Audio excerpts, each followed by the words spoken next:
What's up, guys? It's Troy Lewis here. I'm here to show you. I just made this. I'm going to turn the eye on.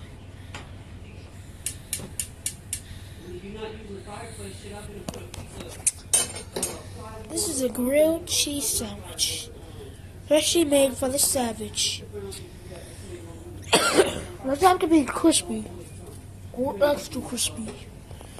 It's just savage, you know? I don't have to show my face on every video. I'm telling you, I'm holding this, okay? Well, I already made this, and I was supposed to make a YouTube video about it, but I forgot. So, let's look at the other side. Oh!